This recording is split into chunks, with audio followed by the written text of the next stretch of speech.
सीता खेत से पैदा ले ली। तो जनक महाराज कहे कि सीता की शादी होगा कि जो शर्त रख दिए कि जो धनुष उठा के तोड़ेगा उसे सीता की शादी होगी। ये बतावे तो वो दधीचि ऋषि के हड्डी का, जांघ के हड्डी का धनुष बना था और वो शर्त था कि जो धनुष उठा के तोड़ देगा उसे सीता की शादी होगी। इसके बाद क्या हुआ कि सारे जब सीता ज्योति हुई तो स्वयंवर कराया गया। जनक देश के सारे राजाओं को, नौजवानों को कॉल किए और एक डेट फिक्स करके उसमें सारे देश के नौजवान को बुलाए। राजा नौजवान लोग आए और शर्त था कि जो धनुष तोड़ देगा उसे सीता की शादी होगी। तो देश के 10,000 भूपवीर आए थे। तो इंडिविजुअली एक एक करके ऑर्डर हुआ कि एक एक करके जो उठा करके तोड़ेगा उसी से सीता की शादी होगी। तो 10,000 भूपवीर एक एक करके धनुष उठाए। किसी से धनुष जौ भर नहीं घसक सका। जिस शास्त्र में लिखा है कि जिस धनुष को सीता नित्य दिन बायां हाथ से उठा के नीपा बहारा करती थी और उस धनुष को वहीं रखती थी, तो जिस धनुष को सीता बायां हाथ से उठा के नीपा बहारा करती थी या वहीं रखती थी, उस धनुष को 10,000 भूपवीर एक एक करके उठाए तो नहीं उठाए, जिस धनुष को सीता बायां हाथ से उठाया करती थी। अंत में हुआ कि भाई सब राजा एक एक करके नौजवान उठाए, किसी से धनुष नहीं उठा तो सीता आजीवन कुंवारी रह जाएगी, सीता की शादी होगा नहीं। तो इसलिए हो कि बहु विवाह प्रथा उस समय चल रहा था। ये बताइए कि बहु विवाह प्रथा थी तो 10,000 भूपवीर को एट ए टाइम कहा गया कि 10,000 भूपवीर एक बार में धनुष उठाओ। तो 10,000 भूपवीर, जिसमें रामायण में लिखी हुई बात है कि भूप सहस 10 एक ही बाड़ा, लगे उठावन टरे न टारा। 10,000 भूपवीर एक बार मिल करके धनुष उठाने गए तो धनुष जौ भर नहीं उठा। 10,000 भूपवीर के दोनों हाथ में जो ताकत सामर्थ्य थी उससे ज़्यादा तो प्रमाणित कर रहा है रामायण कि सीता के एक हाथ में ताकत थी। बिल्कुल। तो सीता के एक हाथ में ताकत थी, उस धनुष को दो हाथ से नौजवान 10,000 उठाए तो जौ भर नहीं घसका। इसका मतलब 10,000 भूपवीर से ज़्यादा ताकतवर, रिष्ट पुष्ट, बलिष्ठ सीता थी। अंत में शादी हुआ, बहु विवाह, अंत में राम उठा लिए और सीता की शादी राम से हुई। तो मैं पूछता हूं कि 10,000 भूपवीर धनुष जब उठाने लगे तो धनुष कै किलोमीटर का था, कै 100 गज का था, ये तो कहीं नहीं लिखा हो तुलसी। 10,000 आदमी एट ए टाइम, किसी 5-6 हाथ के धनुष को एट ए टाइम जांघ का हड्डी का बना था, तो हड्डी पर तो कोई तर्कस कोई धनुष चलेगा नहीं, क्योंकि वो बेन नहीं करेगा। तो जिस धनुष को 10,000 भूपवीर उठाने गया तो जौ भर नहीं घसका, तो धनुष कै किलोमीटर का था, कै 100 गज का था, जिसको 10,000 भूपवीर एट ए टाइम उठाने गया तो आदमी पर आदमी चढ़ जाएगा, एक साथ छू नहीं सकता है, फिर उठाया कैसे? तर्क उठता है। टोटल डिफॉल्टर बात है, टोटल घटिया बात है, झूठी बात है। 10,000 भूपवीर एक बार धनुष उठाने गया तो धनुष जौ भर नहीं, तो आदमी पर आदमी चढ़ जाएगा छूने के लिए, छू नहीं सकता है तो फिर उठाया कैसे? ऐसी बात रामायण में है। मैं कोई बेसलेस बात नहीं, रामायण का अध्ययन करके मैं बता रहा हूँ। फिर राम उठाए धनुष, सीता की शादी हुई। जब राजपाट के लिए भरत और राम को राजगद्दी के लिए झगड़ गए, घर में कलह हुआ, तो हुआ कि राम को वनवास हुआ, भरत को गद्दी मिला, तो राम लक्ष्मण और सीता वनवास में निकल गई, भरत को राजगद्दी मिल गया। तो कुटिया में सीता को रख करके राम लक्ष्मण शिकार करने जंगल निकल गए, और उसी क्रम में ये जंगल में शिकार करने गए, उसी क्रम में रावण कहीं छुपा हुआ था। रावण आया, सीता को उठा करके लेके चल गया। तो जब रावण सीता को उठा करके लेके चले गए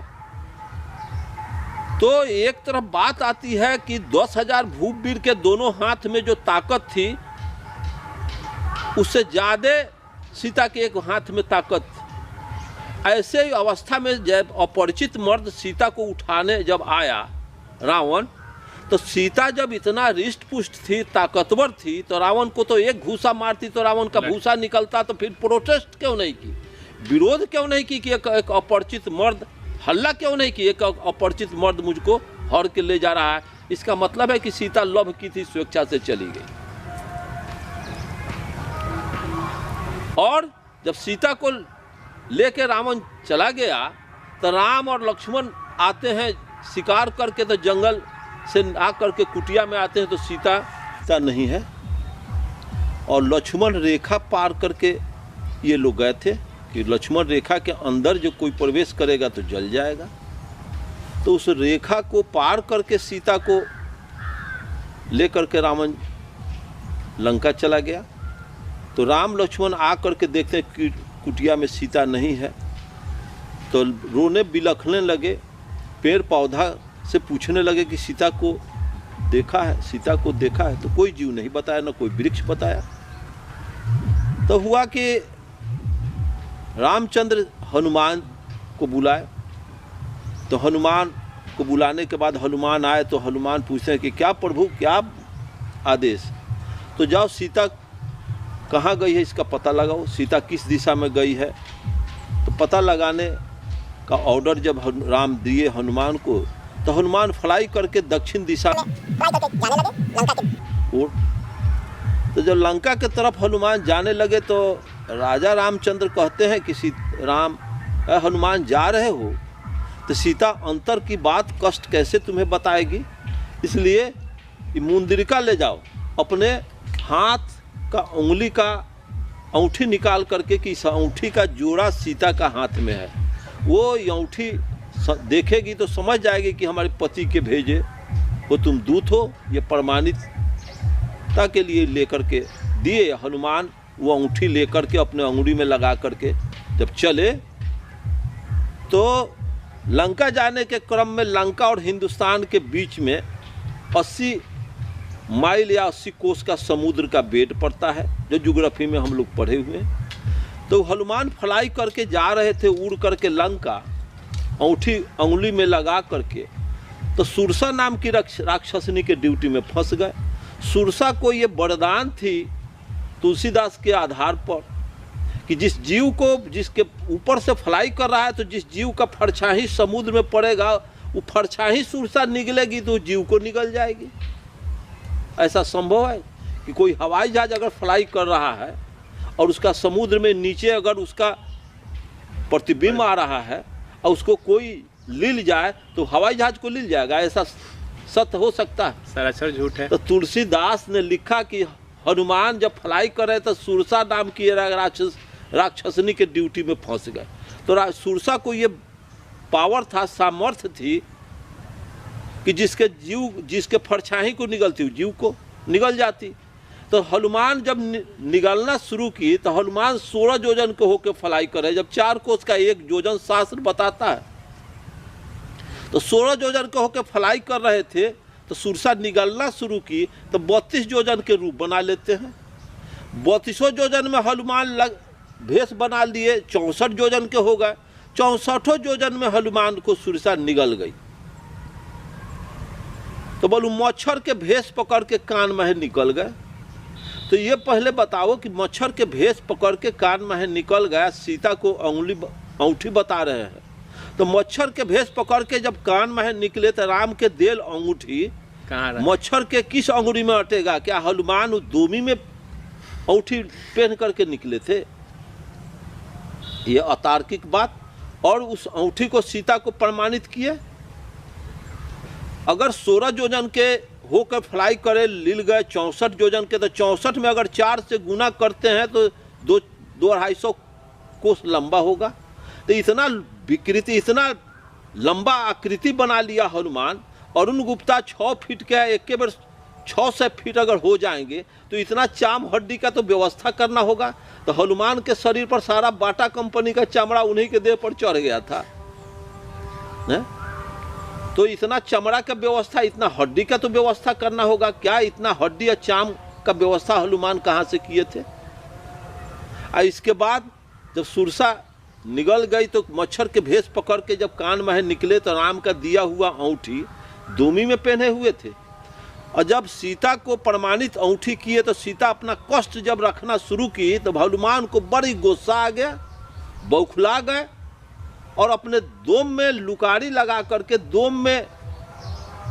लगा करके आग लगा करके सोने के लंका को जला के राख कर दिया।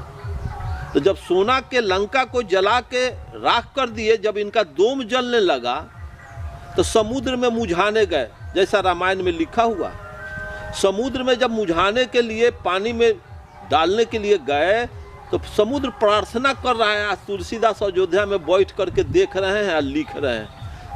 समुद्र प्रार्थना किया कि प्रभु अगर ये आगे समुद्र में अगर मुझाइएगा तो पानी जल के गैस बन जाएगा, भाप बन जाएगा, खत्म हो जाएगा, करोड़ों जीव पानी बिना मर जाएगा। इसलिए आप दूसरा कोई व्यवस्था करें, समुद्र में आग नहीं मुझावे। इस पर हनुमान मान गए। तो मुंह में वो दोम को डाल लिया। जब मुंह में दोम को डाल करके अपना आग मुझा लिए थे, इस क्रम में उनका मुंह झोंकर जाता है। तो हनुमान का लंका में मुंह झोंकरा, वो अयोध्या में बैठ करके तुलसीदास टेबल कुर्सी पर बैठ करके और देख रहे थे और लिख रहे थे कि हनुमान का मुंह झोंकर गया लंका में। उनको सूझ गया अयोध्या में बैठे बैठे। फिर तो जब उनका मुंह झोंकर जा रहा है लंका में, साधारण आग के एथी से, मतलब कि आग से के धिधोर से, आग के ज्वाला से उनका मुंह झोंकर जा रहा है। और सूरज लीले तो मुंह नहीं झोंक रहा। वो तुलसीदास को नहीं, अगर अरुण गुप्ता अगर लालटेन और चिराग निगल रहा है तो मुंह झोंकर जा रहा है, और कांटी थर्मल लील रहे हैं तो मुँह नहीं झोंकर रहा है। इस तरह से कपोल कल्पित बातें। और इसके बाद जब सोने के लंका को जला के हनुमान राख कर दिए तो किसी सोनार से पूछना चाहिए, सोना जल के राख हुआ है कभी? आज विश्व में कहीं सोना जलाओगे, सोना जल के सोने रहता है, राख नहीं होता है।